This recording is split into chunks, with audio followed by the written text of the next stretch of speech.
Bonjour à tous, on se retrouve pour le 4e épisode de Questions à Anagri.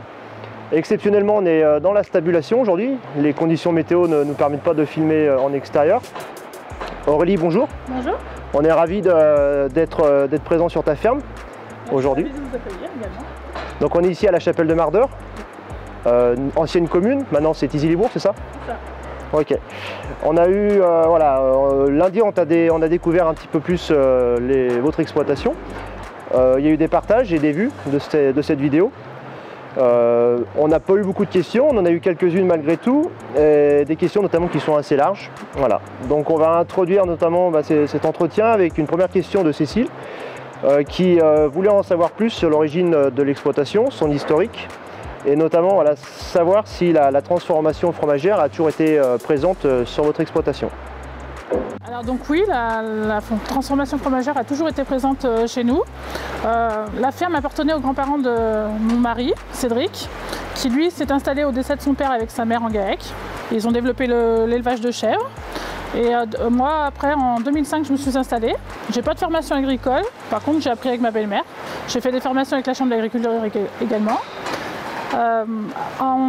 Quand ma belle-mère a pris sa retraite en 2010, Franck, mon beau-frère, s'est installé également pour la remplacer. Et l'année passée, ma soeur s'est installée, comme la transformation fromagère se développe plutôt pas mal. Très bien.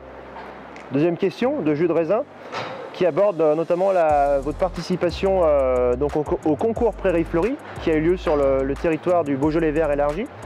Vous avez gagné un prix dans la catégorie Prairies permanentes fauchées puis pâturées. Donc Cédric a reçu justement ce lundi après-midi à Cublise le prix des mains de Patrice Vercher, le président de l'Accord, et de sa vice-présidente en charge de l'agriculture, Colette Darfin.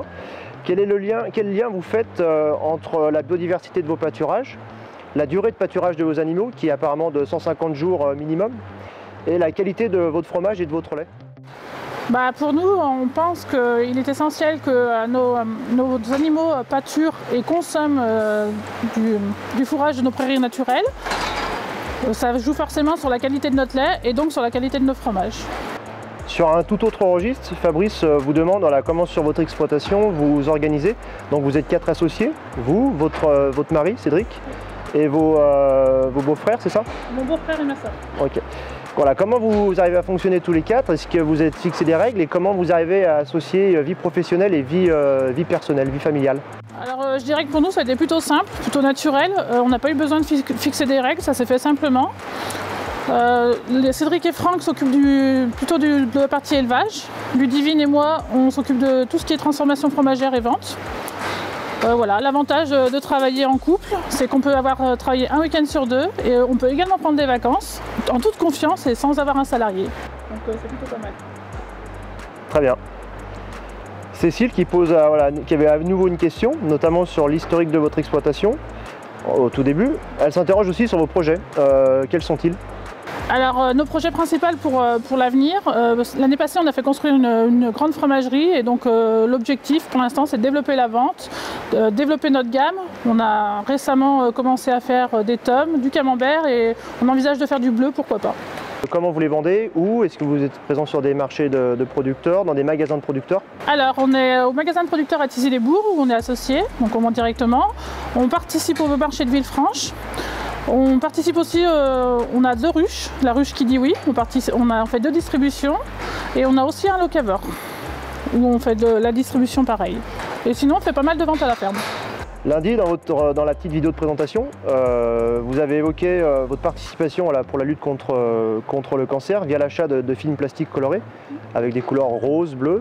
Voilà, c'est ça qu'on a vu en arrivant justement. C'est une initiative qu'on salue, qui est super intéressante.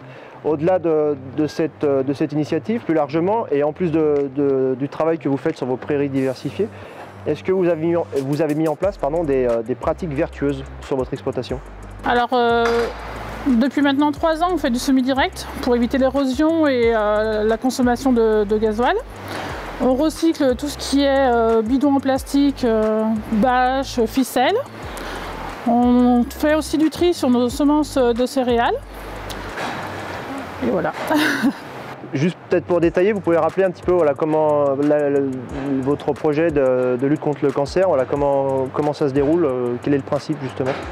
Alors le principe, c'est nous achetons directement des rouleaux de plastique d'enrubanage rose.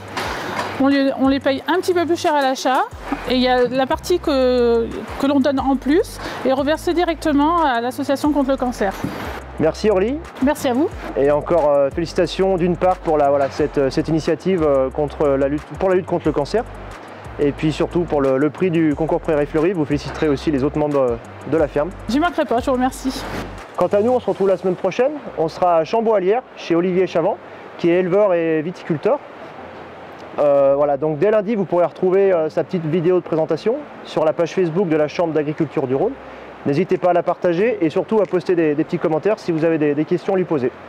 En tout cas, voilà, prenez soin de vous et à bientôt.